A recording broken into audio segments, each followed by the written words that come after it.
Hi, this is Brian Tehako from the TnT group doing a webcast for NakedTrader.com. September 22nd, 2010, day after the FOMC.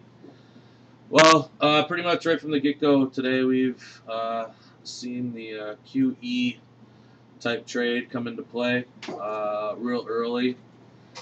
Basically a weak dollar again, strong gold, and strong debt. And equities kind of caught in the middle, don't know what to do.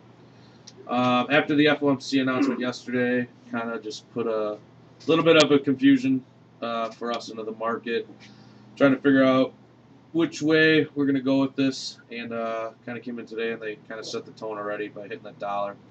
The interesting thing that came out today early, to just kind of let people know, is the retail sales in Canada. It's supposed to come out at 0.6. Came out negative 0.1%, which is just a nasty move down.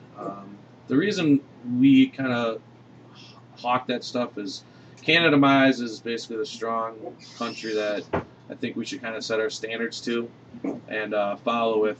And that number came out. They just crushed the currency on it. And then our house price index came out, which we were expecting.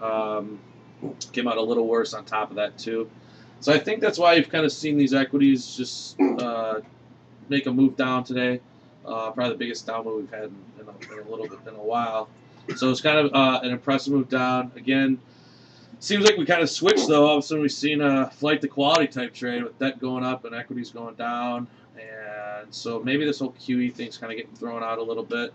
Dollar did make some sort of a bounce off the lows here. Nothing spectacular.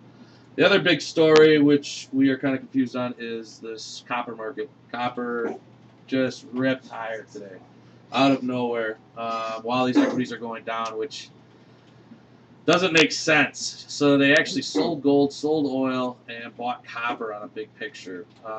Usually when we see this, we kind of tend to think that something's going on over in Asia with the demand in copper, but we haven't heard any stories on it yet.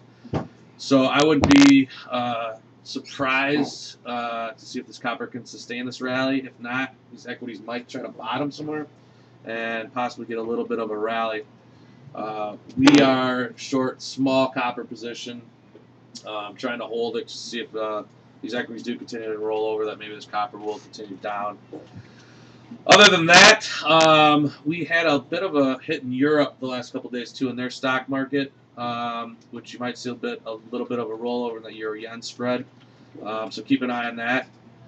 And otherwise than that, I think it's just going to be one of those days. Hawk that dollar, hawk the currencies, hawk Europe, and see what happens and start to kind of maybe get a fade away from this QE. I know we got the Fed coming out with what they're purchasing and how much today. They came out with it and tomorrow on Friday. So keep an eye on all that stuff. And other than that, I would main thing to be concerned about is this dollar right now.